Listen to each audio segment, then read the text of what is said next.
If we can, we'll go ahead and bring the meeting to order. It is 5:15, and that is our scheduled meeting time for tonight. This is the Planning and Zoning Commission for the City of Jefferson. It's our December 8th regular meeting. My name is Chris Jordan, and I am the council chairman of this commission. I would like to remind everyone here, if you would, please silence all of your electronic devices, and anyone that speaks on the items tonight either come forward to the microphone, or for the members of the commission to make sure to turn your microphone on and speak into it. With that being said, we will move on. We will start with our council liaison. Good evening, commission members. Carlos Graham, City Council Liaison. Matthew Hall. Mike Lester. Jack Deacon. Bob George. Dave Nunn. Ian Strotman, City Staff. Chris Yarnell. Dean Dutoy. Blake Marcus. Bunny Tricky Cotton. Dale Vaughn. Shane Wade, City Staff. Eric Barron, City Staff.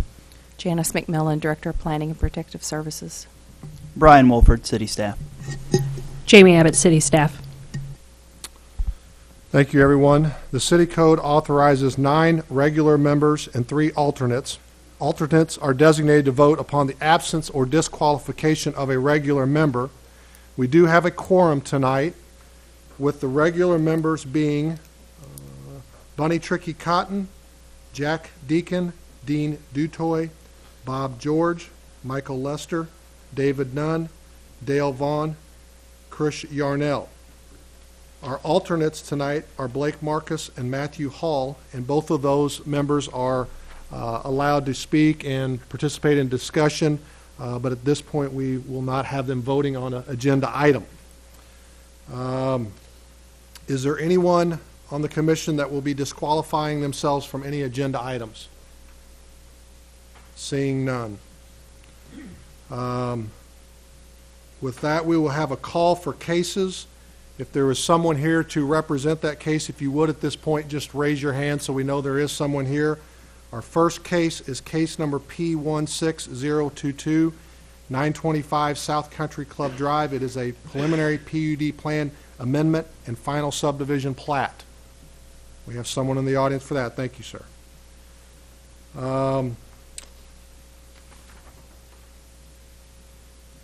We do have another, I guess, do we want to ask about the other business, Eric? Well, I know we have someone here for that. Yeah, just to recognize them, I think, okay, before the meeting, the other business item.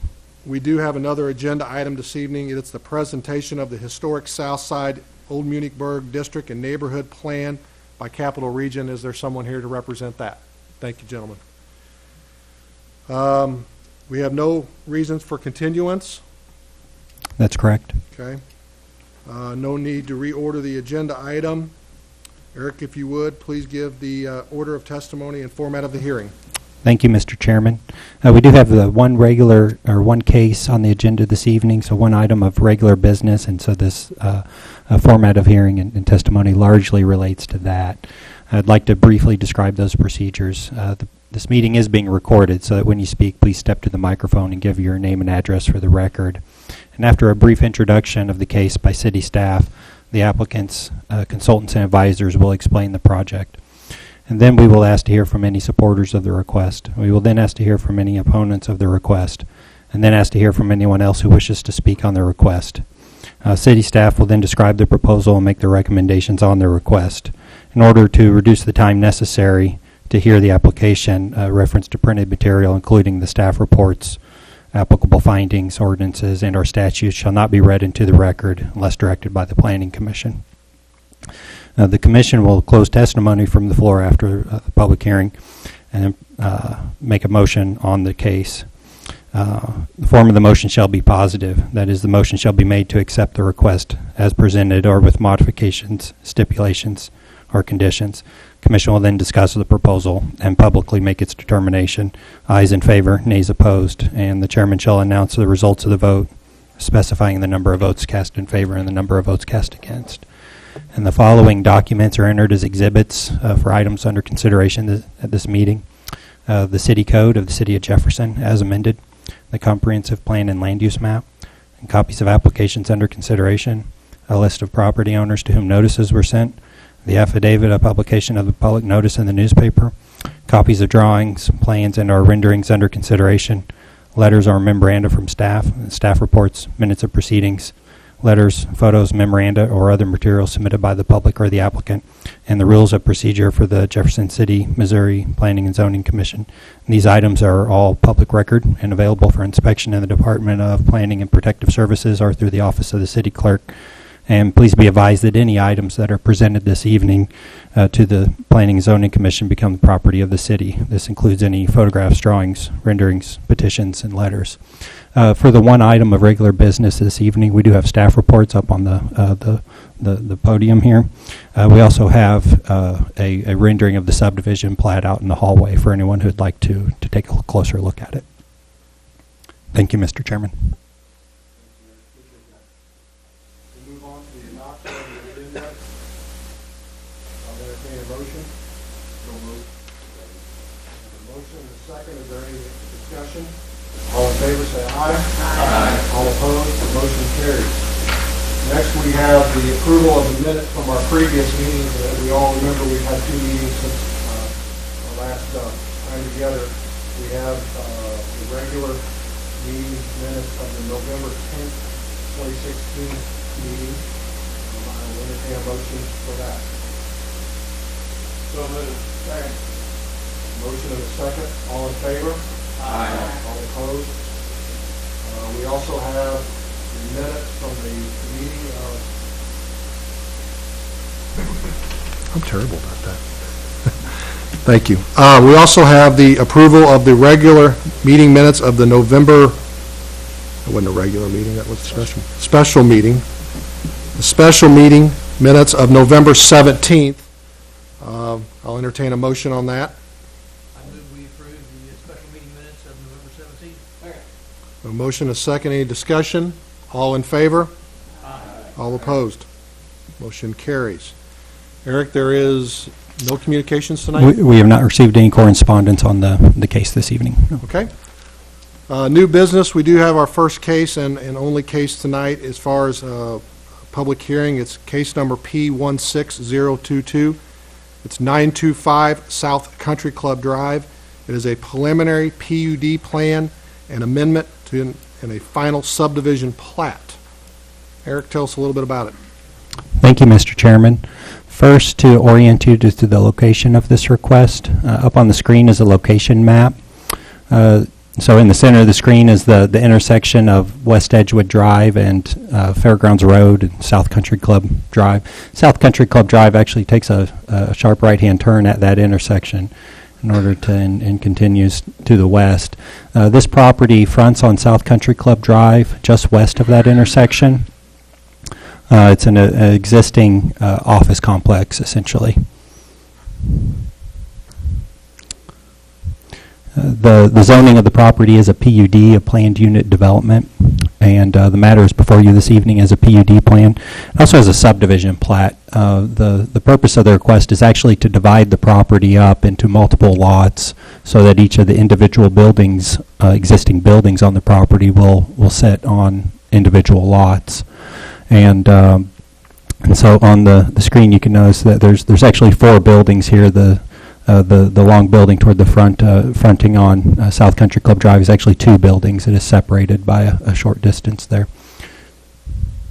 And so this is a 2015 photo of the property. The property is served by 2 separate driveway entrances off of South Country Club Drive. There are a couple other buildings that were divided off of this property in the past. One of them located right on the corner of Country Club and Fairgrounds. Located right there, currently occupied by Cherry Hill Dental. And then another office building located right there to the western side of the site, that, as you can see, shares the driveway access with the rest of the complex there. So the purpose of the request is to divide that property up into multiple lots. And this is the final subdivision plat that was submitted with the request. And I've traced the lot lines in yellow so that you can see each of the individual lots. And so the building that the 2 buildings that front on South Country Club Drive would have a lot line between them. And then one of them labeled Lot 1, one of them labeled Lot 3. Lot 2 right here would be a flag lot with just a thin strip of property connecting to South Country Club Drive. And lot number 4 would also be a flag lot with a thin strip of property connecting to South Country Club Drive there.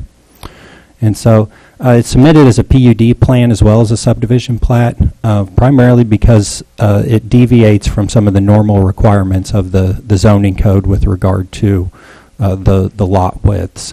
Flag lots are required to be 35 feet wide and along the stem of the flag, and these lots are about 22 feet, I believe, wide. So they are smaller than what is normally required.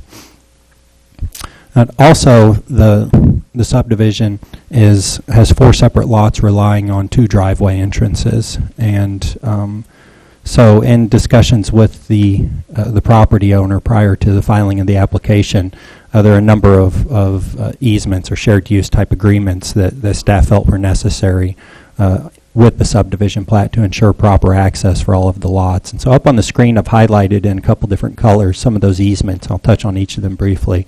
First, the blue color is a shared access and driveway easement. And there's a document that would be recorded along with the subdivision plat that outlines the future maintenance of that driveway. And so it is a private driveway. Again, important to ensure that all 4 lots can access that driveway. The orange in the back toward the southern side of the property is a sewer line. It's currently a private sewer line easement that serves the building that would be future lot number 2 right there. And it also serves the Cherry Hill Dental property, which is not included in the subdivision plat. And the city staff requested and the property owner agreed to go ahead and plat that as a public sewer or a public sewer easement, although it's a private line that exists in it, and would remain a private line. So, and they would be the private property owners would be responsible for its maintenance until such time as they might decide to upgrade it to a public main and allow the city to accept it if built to according to city standard. So no plans to do that. It would just allow for that in the future if they so chose to. And then up toward the front of the property, there's 2 small green, almost triangles, and those are signage easements. Again, one of the reasons to ensure that every lot has frontage, especially commercial lots, have frontage on a street, is so that they can have a signage presence along that street. And with the flags poles of the lots being fairly narrow and essentially sitting only on top of the existing driveways, staff felt that it might be wise to go ahead and plat some easements so that they'd have an ability to place signage up toward the road and identify their business, their second-tier business, toward the back of the property. So that's what those 2 easements would accomplish. And again, there would be an agreement recorded with the plat that would outline that agreement. So it's submitted as a PUD plan because of some of the deviations from normal zoning code requirements and a final subdivision plat in order to divide it up into 4 lots. Outside that, staff have reviewed the plat with minor comments that would be transmitted back to the applicant's surveyor consultant. And with that, I'd be happy to answer any initial questions you may have. All right. Thank you, Eric. Do any of the commissioners have any questions for Eric or city staff at this point? I've got a question about the Cherry Hill Dental building and building number 2.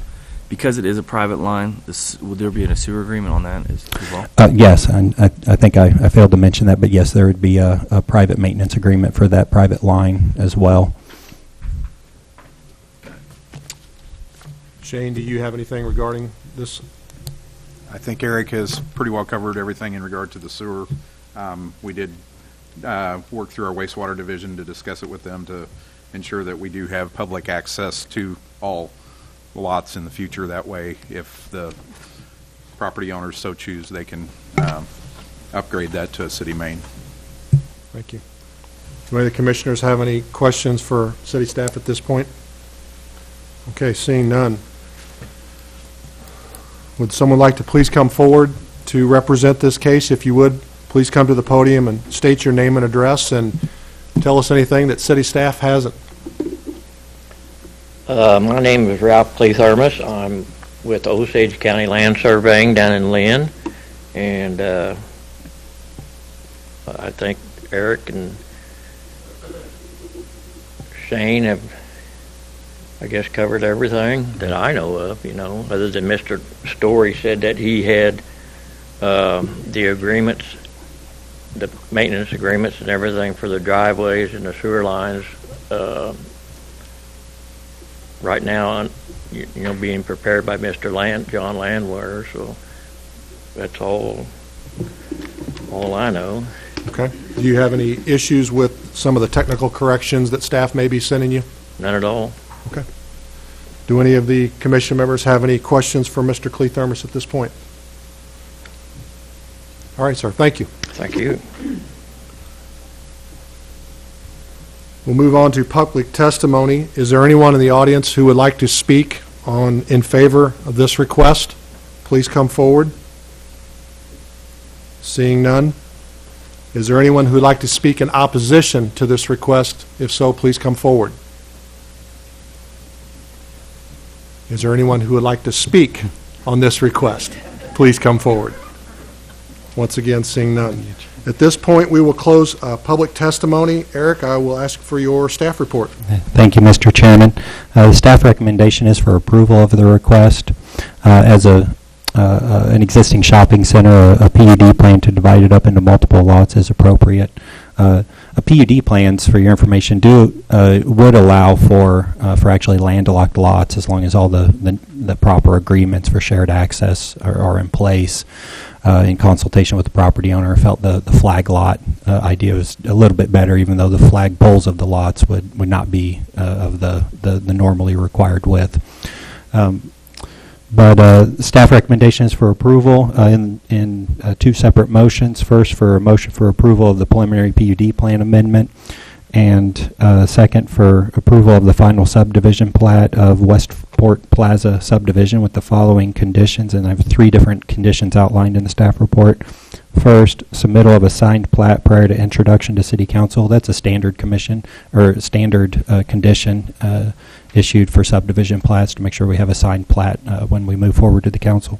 Second, submittal of the executed private easements relating to the shared driveways, shared private sewer line, and sign easements prior to introduction to the City Council. Those items feel are necessary in the public interest to ensure that proper access is obtained for each of the lots, and so should be submitted along with the subdivision plat to the City Council. And then third, compliance with comments and technical corrections to the final plat document by the planning and engineering divisions. And so those are just the minor comments that have been transmitted to the surveyor. With that, I'd be happy to answer any additional questions you may have. All right. Thank you, Eric. It sounded like the consultant is willing to correct the things you need, so we won't worry about that. Do any of the commission members have any comments or questions for staff? All right. Seeing none, we will entertain a motion. Based on the staff report, I would move that we approve the preliminary PUD plan amendment. We have a motion and a second. Is there any discussion? All in favor? Aye. All opposed? Motion carries. Do we need another motion? I would move that we approve the final subdivision plat of Westport Plaza subdivision, subject to the conditions set out A through C in the planning staff report. We have a motion and a second. Is there any discussion? All in favor? Aye. All opposed? Motion carries.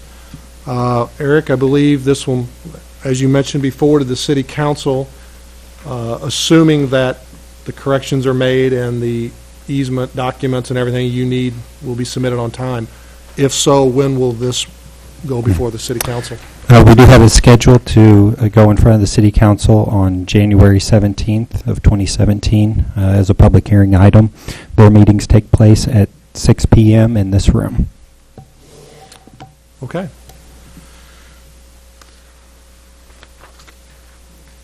Next, we will move on. We have no other new business. We will move on to our other business, which is the presentation of the historic South Side Old Munichburg District and Neighborhood Plan by Capital Region Medical Center and H3 Studios.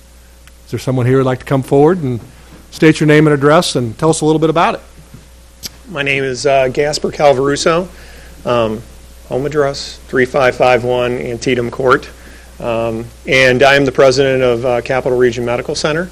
Tonight I have here with me Janet Weckenberg, who is our vice president of operations, and Tim Bryhan, who is with H3 Studios.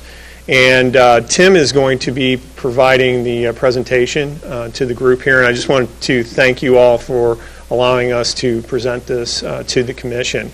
And I'd like to just give kind of a brief history, kind of prelude as to how we got to this point. And I guess the first place to start is that hopefully everybody is familiar with our new addition that took place last year. Actually, we opened up in January of last year, or October-ish of last year.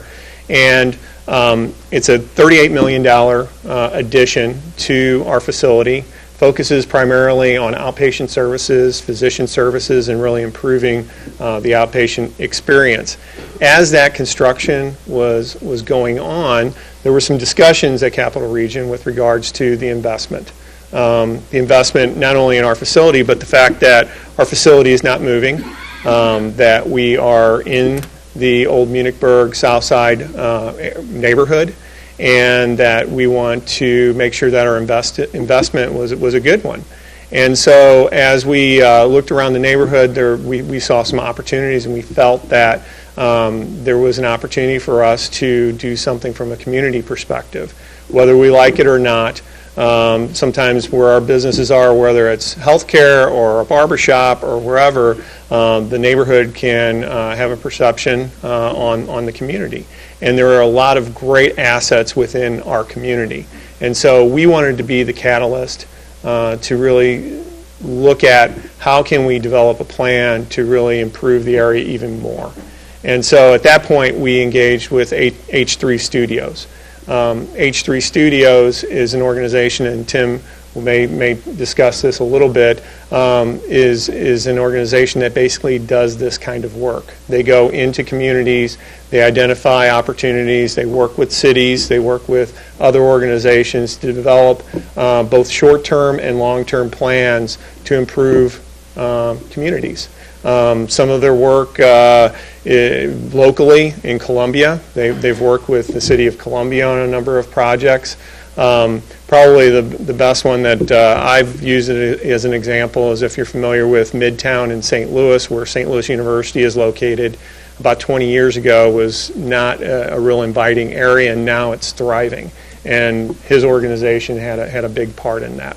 So with that, we really sat down with them as an organization, Capital Region and H3, and planned out how we can engage with the community. So there was an interest from Capital Region to do this, but also as part of our goals of our organization, we have a community commitment. Part of our goals is to make sure that we're involved in the community, and this dovetailed with that precisely. So with that, I'd like to turn this over to Tim so he can talk about this. But before I do, I also want to say that we've had a lot of community involvement in this, and Tim will probably talk a little bit about that. And we've had tremendous support from the staff of the City of Jefferson, and we want to thank them for that. So with that, I'm going to turn this over to Tim. Thank you.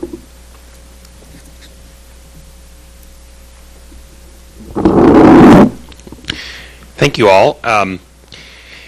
As Gasper mentioned, my name is Tim Bryhan. I'm a principal with H3 Studio, and we're a planning and urban design firm from St. Louis.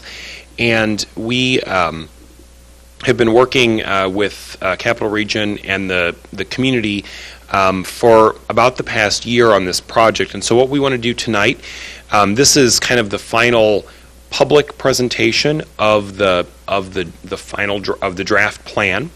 And it's also an informational presentation for you all. And so as we go through the recommendations and then conclude the presentation, we'd be happy to answer any questions that you might have on the process or the recommendations.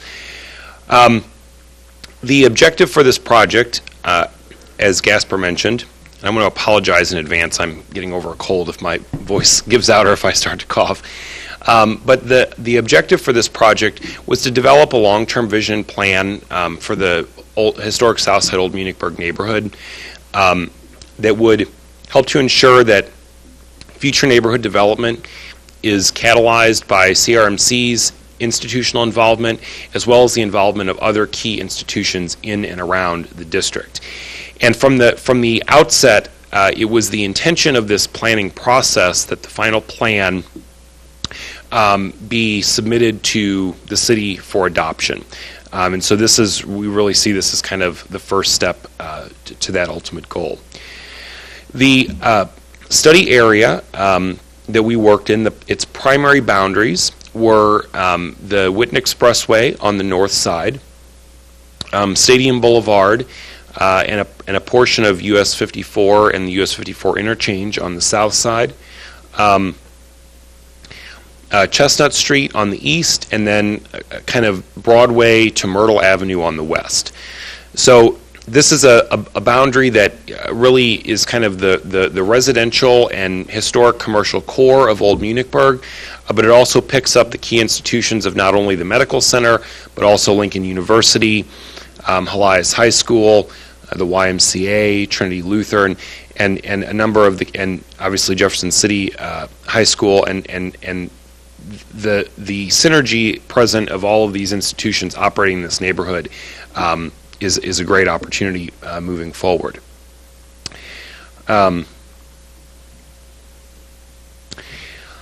The district and neighborhood plan was developed through about a 9-month community planning process, and the plan itself is structured around sort of two planning horizons.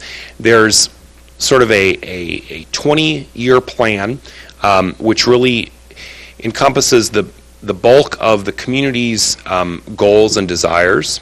And then there's a longer-term plan which looks at some key infrastructure improvements which would be ultimately facilitated by other incremental revitalization.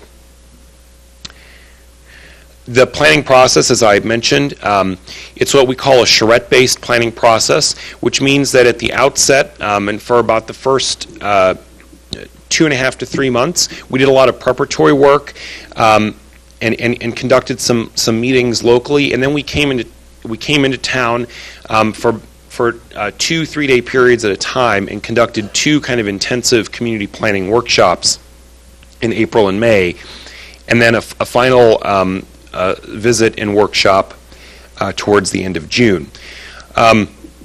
Throughout those 4 public meetings and 4 meetings with a project advisory committee, we were able to engage with over 120 residents in the neighborhood at those various meetings to collect their input, and that is really a critical part of how the plan developed.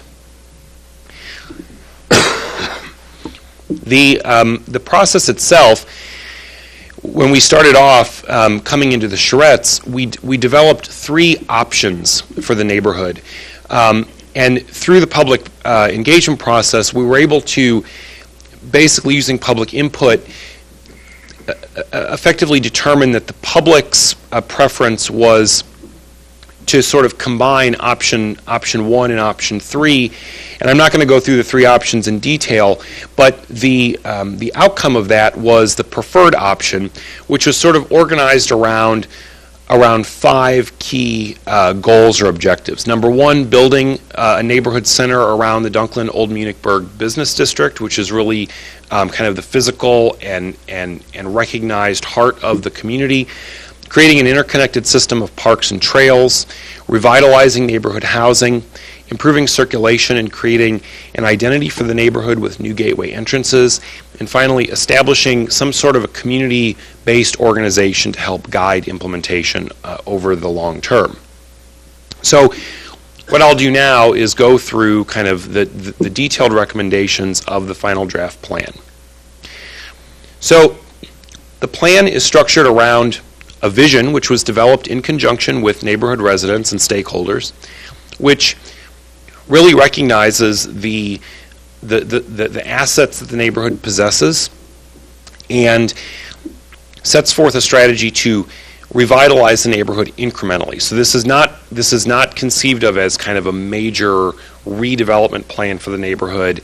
It's really sort of building on opportunities and allowing the market and other and investors and small developers to come in and work together towards a final product that contributes to a coordinated vision. And some of the key elements of that: the neighborhood has to be healthy, it has to be vibrant, it is a very diverse community, we want to preserve that. And so using some of those assets, we feel that this plan helps to position the neighborhood for long-term success. That vision we seek to achieve that through a number of specific plan and design principles for the neighborhood. And so these really build upon each other to create the entire plan, so I'll go through those one by one right now. So principle number one is to develop the U.S. Highway 50 corridor as an urban boulevard and front door from downtown and establish new gateway entrances to the neighborhood. This is a key element of really creating and enhancing the public realm of the neighborhood. And so this can be done through a variety of public space and landscape and recreational amenity enhancements. And just to give you an example of some of those, here's an aerial view of the existing expressway as it is today. And so looking at the potential for really beginning to improve the landscape quality and characteristic of Wares Creek, developing a series of sort of linear park spaces and an extension of the greenway along the boulevard, and then creating improved crosswalks and intersections to enhance the pedestrian connectivity and walkability between downtown and Old Munichburg is very important. And so if we look at one of those key intersections, Madison Street and US 50, the way it looks today, and then an example of some of the improvements where you not only get infrastructure improvements to improve safety, but you also begin to develop these park and recreational spaces and activate those with programming. The second principle is to build the heart of the community around a revitalized, vibrant, mixed-use Dunklin Old Munichburg business district. The community was very quick to point out that these blocks along Dunklin, basically between Monroe and Jefferson, are the historic heart of the community, and that framework is a really important thing to capitalize on. And so the plan looks at some very specific incremental infill and opportunities, as well as opportunities for the revitalization of existing buildings, and then beginning to frame that out with key infrastructure and public space improvements. So again, looking at the existing conditions, one of the first key steps would be to significantly improve the streetscape and infrastructure with crosswalks, improved sidewalks, and street trees. And then using those public investments to begin to catalyze new development, including infill development and the revitalization of existing buildings. Building from that core, principle number 3 is to develop a distinctive community identity along Dunklin Street. This was a great photograph that we found throughout the process, and you can see what a beautiful street Dunklin was originally conceived of back in 1912 with its wide sidewalks and tree lawns. Today, of course, it looks nothing like that, but there is opportunities, particularly if we think about some changeover of businesses over time, to reclaim some public right-of-way or develop cooperative agreements with adjacent property owners to begin to improve the streetscape and provide enhanced pedestrian amenities and facilities. Another aspect of this that's really important is the way in which kind of the cultural history plays into the development of these things and really beginning to kind of unearth and celebrate that history. And I'll talk more about that in just a moment. But if we look at, again, the existing conditions, starting with making some sort of targeted improvements to public infrastructure, including wider sidewalks, bicycle facilities, street furniture, and then using some of those infrastructure to help catalyze redevelopment and infill along the length of Dunklin.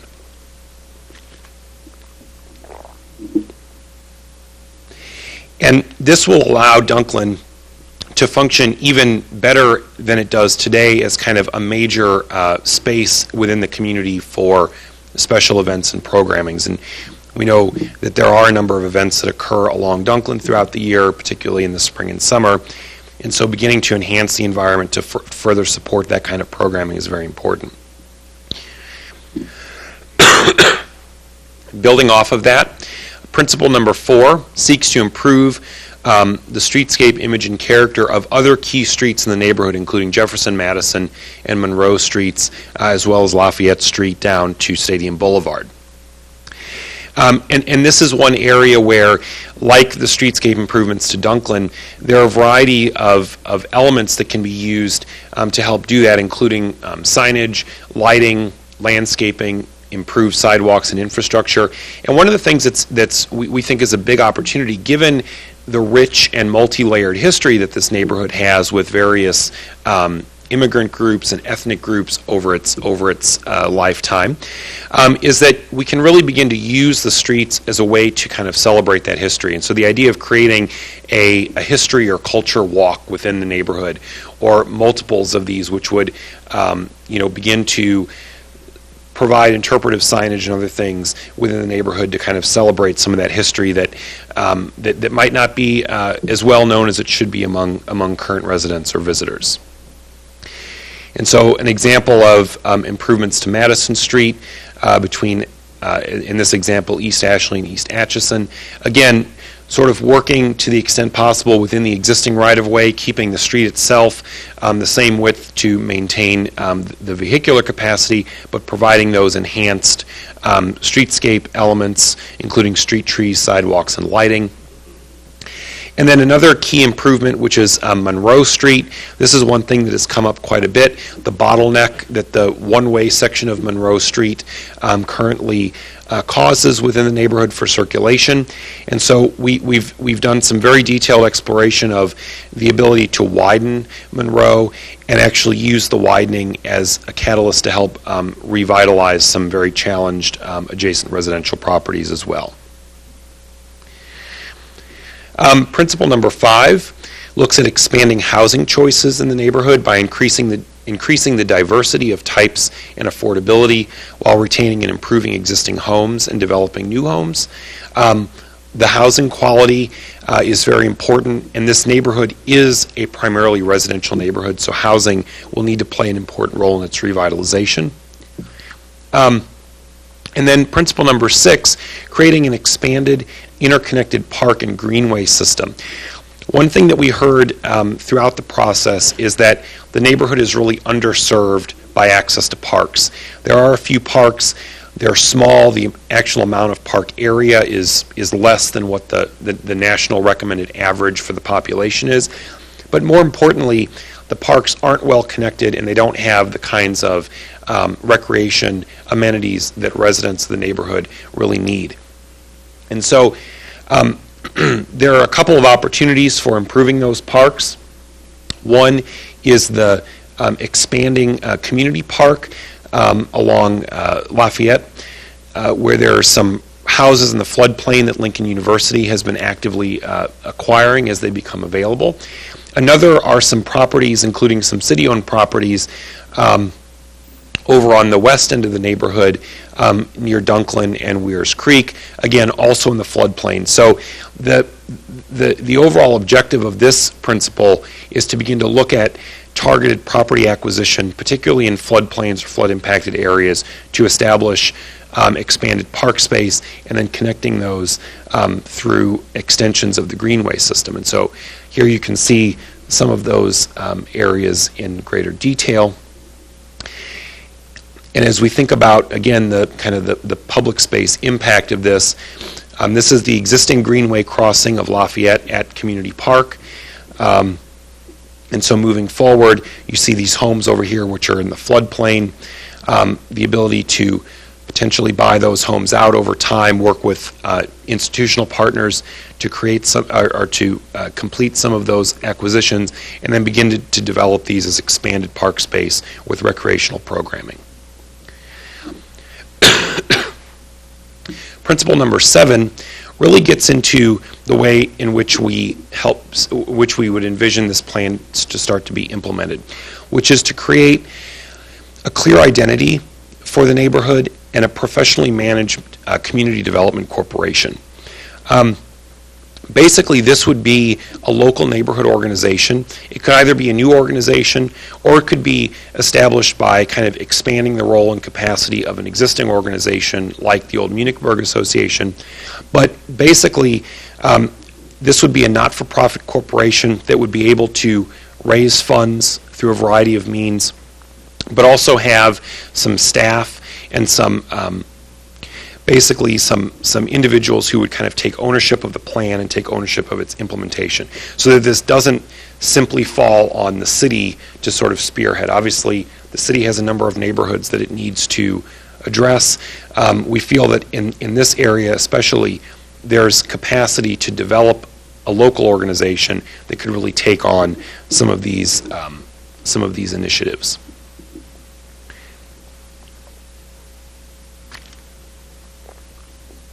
Principle number 8 would be to develop a Great Streets program for the existing neighborhood, which would basically set standards for amenities to be provided on all neighborhood streets as those streets are improved.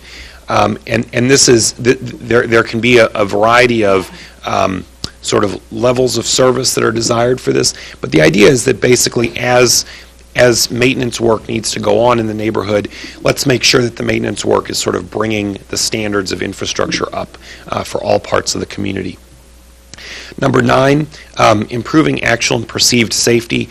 Again, this is really an intensive programming recommendation, which would touch on things including policing and neighborhood watch, improving street lighting, physical improvements through blight removal, things like that. But really making sure that the physical investments are not being overshadowed by continued negative perceptions of this area. And then finally, working with the institutional partners in this neighborhood to create what we've kind of conceived of as a health district. Obviously, you have a major health care provider. You have some major educational institutions in this neighborhood. You also have populations in this neighborhood which need certain levels of social services, including things like job training, business incubators, educational support, and things like that. And so, again, looking at kind of the synergy of these different institutions, putting in place a program where these institutions could work together for some of these positive social impacts as well. And as part of that district, because of the amount of institutional location along Stadium Boulevard, we feel that there's actually some major infrastructure improvements that could be completed to Stadium Boulevard to not only help to catalyze some revitalization or reinvestment of currently underused properties, but to really improve this as a great urban boulevard and sort of helping to, as a counterpart to the improvements to US 50 on the north side of the neighborhood, create a really great southern gateway to the neighborhood as well. So that kind of outlines the 20-year vision, and then there are 4 long-term focus areas, which would kind of be the 40 to 50-year vision, which we would see as being in many ways set up or catalyzed by some of these incremental investments over time. Those are expanded improvements in the Old Munichburg business district, the development of an expanded city park along Weirs Creek, supporting some of Lincoln University's future growth with targeted revitalization of areas around their campus, and then improving the Stadium Boulevard US 54 interchange. So I'll talk about these quickly, but within the Old Munichburg Business District, there exist several opportunities to create kind of a public square or an off-street event space that could really serve as a venue for major community events. And so we've identified one possible location here, which is a current surface parking lot that's located between Broadway and, between Jefferson and Madison. And so if you look at kind of the area today and think about how this could begin to be built up with new infill development, the opportunity to at least improve this, if it is to remain a parking lot, improve it to serve as kind of a temporary event space is very important. And one of the key things to this is that revitalization efforts like this, at least in their early stages, but really kind of throughout their lifespan, are significantly benefited by programming. So having events here, getting people from throughout Jefferson City to visit this area is very important. And so when we think of infrastructure improvements, we think of them in a way that facilitates that type of use. So there are kind of basic sidewalk and streetscape improvements, but then we think, well, how can these spaces actually function as special event spaces for festivals or farmers markets, art fairs, car shows, concerts, things like that. And also how do they function not only during the day but also at night, and beginning to create these public spaces in a way that really facilitates this programming. Develop an expanded city park along Weirs Creek. Obviously that area at the east end or at the west end of Dunklin at Weirs Creek is very flood prone. It is in the floodplain. It's flooded significantly in the past.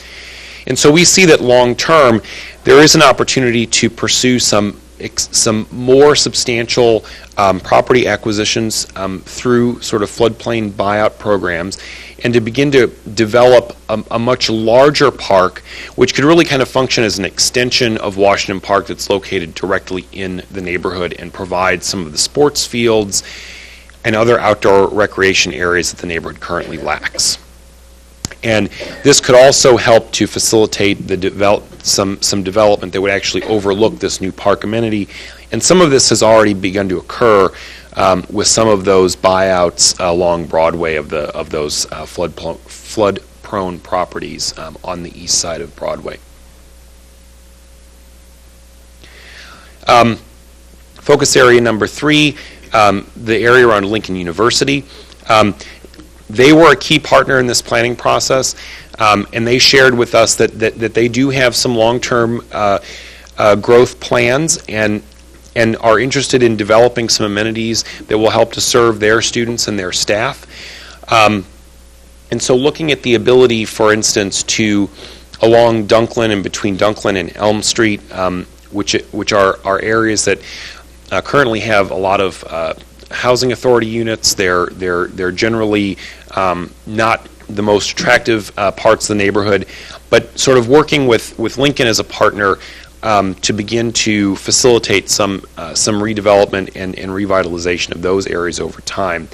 And this would also provide kind of a secondary mixed-use node that would be supportive of their population. So if we look at the area of the aerial of the area today, and the ability to begin to develop some higher quality mixed use along Dunklin and along Chestnut that faces their campus. That seems like a likely long-term focus area as well. And then finally, the last are improvements to the Stadium Boulevard US 54 interchange. We heard quite a bit that this is an area which today doesn't really function very well from a traffic standpoint. MoDOT participated in this process, and they reviewed this plan, but the idea being that with a realignment of a portion of Stadium Boulevard and reconfiguration of the on and off ramps from US 54, you could not only improve the traffic circulation, but you could also improve the physical appearance of this area, and you could set up some long-term development or revitalization potential for some of the parcels along Stadium, as well as some of these parcels to the south of Stadium, which are really kind of languishing old commercial sites today. They're hard to get to. There's not a lot of things you can do with them, but by being to improve access to those from both the neighborhood and the highway, you could basically set up some longer-term features for those areas as well. And so an example of how that could look, this is the current configuration, and the improved configuration would simplify these entrance and exit movements with roundabouts. There's the current planned roundabout that MoDOT is currently putting in, and then a slight realignment of this section of Stadium would basically set up some better parcels along there for future development. So those are the overall recommendations of the plan. I'd like to finish just with a brief discussion of kind of the priorities and phasing that have been identified through the process. So phase one, which we really kind of see as ongoing projects out to about 7 years, there are a number of physical projects which would include potentially the beginning of improvements to the US 50 corridor and the creation of some of those neighborhood gateways, as well as working with Lincoln University to facilitate the expansion of Community Park along Lafayette. And this would obviously tie into the new interchange construction and some of the other infrastructure improvements that have already been made, as well as the roundabout at Stadium and Jefferson. Our major recommendations in the short term, though, would be programming recommendations. And that would include two key ones, would be the establishment of the Community Development Corporation for the area and working with the institutional partners to make that happen, as well as working with the city to complete zoning district revisions and potentially architectural design guideline overlays for the neighborhood to help guide development incrementally as it begins to occur. Phase two, which is sort of 5 to 15 years, the main focus would be the revitalization of the Dunklin Street Old Munichburg Core Business District, and then really developing a variety of neighborhood-wide programs, including a tree planting program and potentially some of the Great Streets recommendations to kind of help incremental improvements over time. The long-term phase, which would really be sort of 20 years out, or 10 to 20 years, pardon me, would be to look at expansions to Washington Park by creating that new park at the west end of Dunklin, and also improvements to Stadium Boulevard to sort of create now the two gateways, north and south. And then, again, that would be supported by a variety of neighborhood programs. And then in the long term, we really see the main long-term potential to be the reconfiguration of that and improvements to that interchange. Obviously, given MoDOT's funding status and some of their project priorities, that is a long-term focus. But we think that with increased revitalization of the neighborhood and increased attention on this area, that perhaps that would give a little more weight to a project like that. So, in conclusion, some of the next steps that we envision. The city staff have reviewed the draft plan. We submitted the draft plan to them about 6 weeks ago, and they have reviewed it and provided comments. Following this meeting, we will incorporate the city's comments and we'll submit a final draft document to the city. And we would hope that final draft document would then be submitted to you all for consideration to be adopted. And so at that point, we would envision that the official public hearing process and official review process of the plan would commence. But again, from the outset, this was envisioned and it was constructed to be submitted to you all for adoption and to be adopted. And so I want to thank you all for your attention this evening and be happy to answer any questions that you might have. Thank you, Tim. We appreciate that presentation. It was a lot of good information, and I'll ask if any members of the commission have any questions for Tim at this point? Just real quick, and I appreciate you talking, considering that your voice is. What would be the typical way the Community Development Corporation is set up, and where do they get the funding to do that? Sure. So there's a variety of models, and I'll use a couple of examples from St. Louis to kind of illustrate, because St. Louis has a number of active community development corporations in various neighborhoods. But the most critical element to getting something like this established is sort of seed funding. You know, the initial kind of first 3 to 5 years of operation before the organization sort of gets to full capacity and gets fully up and running. And so, quite honestly, funding like that typically needs to come from some partners in the neighborhood. And so, you know, we would envision ideally that perhaps the various neighborhood institutions, the medical center, Lincoln University, perhaps some others would sort of get together and contribute to funding, which could basically pay the salary of, you know, 1 or 2 full-time staff people. One of the benefits to this neighborhood is that you do already have the old Munichburg Association, which has pretty good capacity, has a lot of connections in the community, and so you kind of use that as the core and sort of build capacity around that. But it is something that really kind of requires a full-time executive director and probably at least one other part-time, if not full-time staff. Longer term, CDCs can raise money in a variety of ways. So some CDCs are very they take a very active role in physical development in the neighborhood. So they might actively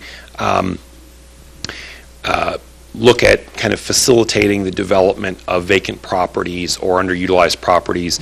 Some, if they're funded by another institutional partner, might actually sort of act as a land banking organization where they would actually purchase derelict properties and sort of hold them until a suitable developer can be found. And in those cases, CDCs can actually generate a lot of operational funds through master developer fees and things like that. Another opportunity, pardon me, would be through events programming and putting on special events throughout the year, which can generate revenue. I would say that it's not typical that CDCs do both things equally well. Some CDCs tend to be very development focused. They derive a lot of their revenue through those activities. Some tend to be very special events focused and derive their revenue from those activities. Sometimes it makes sense to kind of have, you know, maybe 2 entities that sort of fall under one umbrella that do both things. And then because of their status as not-for-profit corporations, they're also able to take dues from membership, you know, from sort of member institutions. A lot of them will set up that way, or they'll apply for grants or things like that. So there's sort of day-to-day operational funding, which, you know, typically we see as either through kind of revenue raised through programming or revenue raised through development. And then there's sort of supplemental sources, which can be grants or membership dues or things like that. Any other questions for Tim at this point? Thank you, sir. Appreciate your presentation. Thank you.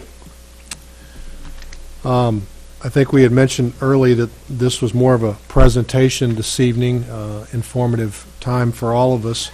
But I will ask, there is some folks in the audience tonight, if anyone would like to come up and speak regarding this request. So if you would, we'll give you the opportunity. Is there anyone here in the audience who's in favor of this request? And if so, please come forward. Okay. Once again, it is not a public hearing, but is there anyone here that would be in opposition to this at this point? If so, please come forward. Seeing none. And last but not least, is there anyone who would like to just speak? Seeing none. I do believe city staff has some information, or we have some paperwork. If there is comments from anyone in the audience, you all are collecting comments, is that correct? Yes, if anyone would like to write down any comments, we have some comment forms located back there on the table with a white box to place them in. So we are interested if anyone has any comments on this matter. Moving forward, we would be looking forward to the receipt of the final plan from H3 Studios, and upon its receipt, we would likely schedule it for a work session for the Planning and Zoning Commission. That's kind of our standard for adoption of plans, and so we'd go through it in detail, look at it, get your thoughts about it, and then follow it up with a formal advertised public hearing, as is required by law, for adoption as a component of the city's comprehensive plan. That's kind of our standard procedure for such things. Timeline-wise, we, like I said, we'll wait to receive the final document and move forward from there. So. All right. That would be the proposal, yes, to adopt it as a component of the city's comprehensive plan. And so it's a neighborhood plan, very similar to, for example, the Central East Side neighborhood plan is a component of the city's comprehensive plan, adopted through the Planning and Zoning Commission. So. All right. Thank you, Eric. I think Janice might have something. Yes, I do. I want to express my appreciation to Capital Region Medical Center, to Gasper Calvaruso, to Janet Weckenberg, and to the past board chairman, Jim Wish, who's here. I appreciate very much their investment in our community and their investment in the South Side. And I think it shows very strong commitment to the continued growth and development, not only of the community, but of the South Side and Old Munichburg. And I just appreciate your efforts and commitment to our community very much. And also to H3 Studios. I think you've prepared a fine plan, creates an outstanding vision for the area, and I want to encourage your due consideration of this plan going forward. Thank you. Thank you, Janice. Okay, do any of the commission members have any other comments regarding this? We look forward to getting your all's final plan and hopefully be back to give us that presentation, and we'll move forward of getting it to the city council at some point, and I agree with Janice's comments, so thank you all very much. My comment would be, if no other week, it's pitch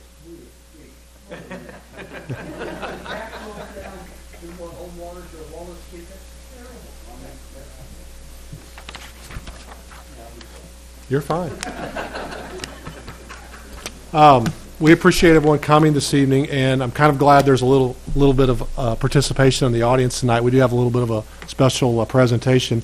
Our mayor's here tonight, and I am actually going to turn it over to you and let you do the presentation if you're okay with that. Sure, I would be happy to.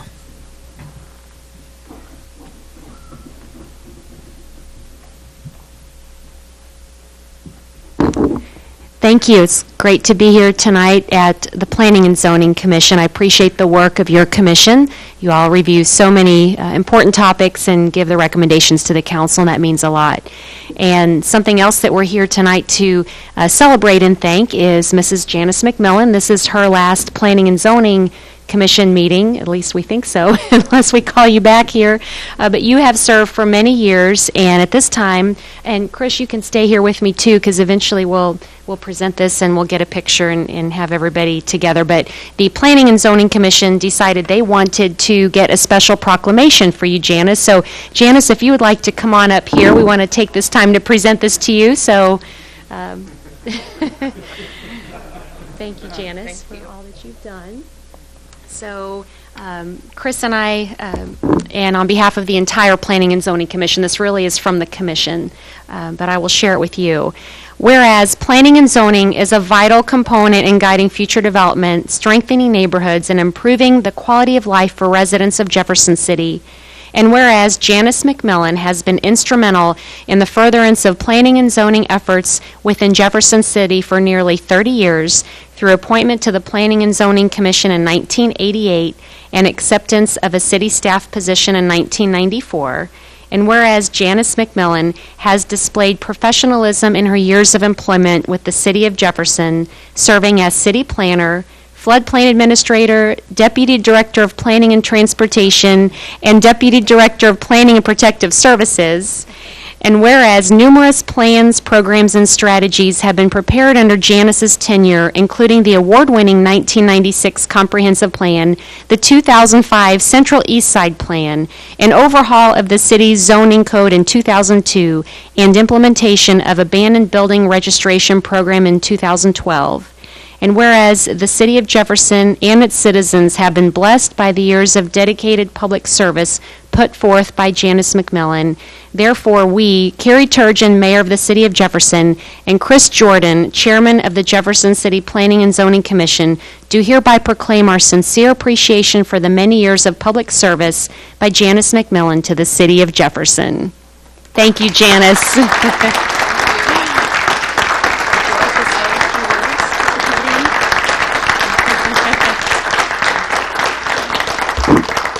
Thank you all.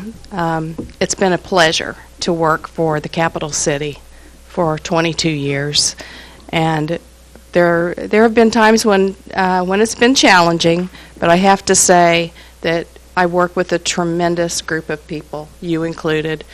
We couldn't achieve what we have achieved without the boards and commissions, with the support of our elected officials and our fine quality staff. And I've appreciated working for you all for the past years, and continue the good work. Thank you. Thank you, Janice. Now, we'd like to get a picture, so Chris and Janice and I will come here, and if the entire commission would line up behind, we do this at City Hall all the time, at City Council meetings, and you all would stand behind here and we'll get a picture.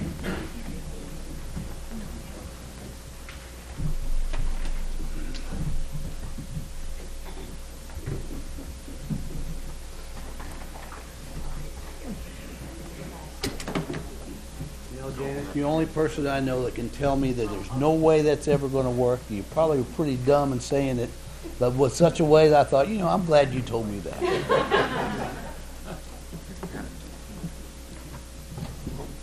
no bunny ears, all right? Oh, sorry. I'm gonna follow. I'm a shark. Yeah, I can't see you. All right. Say cheese.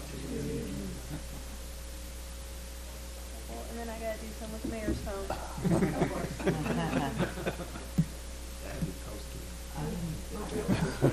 Probably. And then you're gonna do a selfie?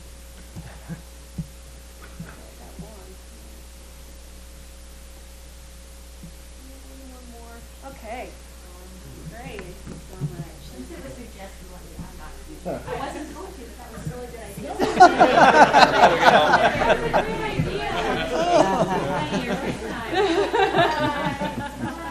There you go. Great idea.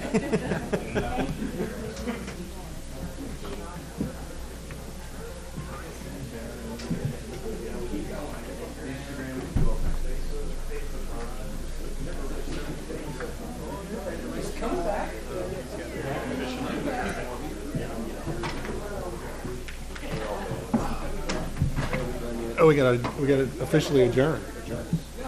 Well, I thank everybody for coming tonight and all the presentations. And I think at this point, if we don't have any other comments from the commissioners, we will adjourn for the evening. Thank you.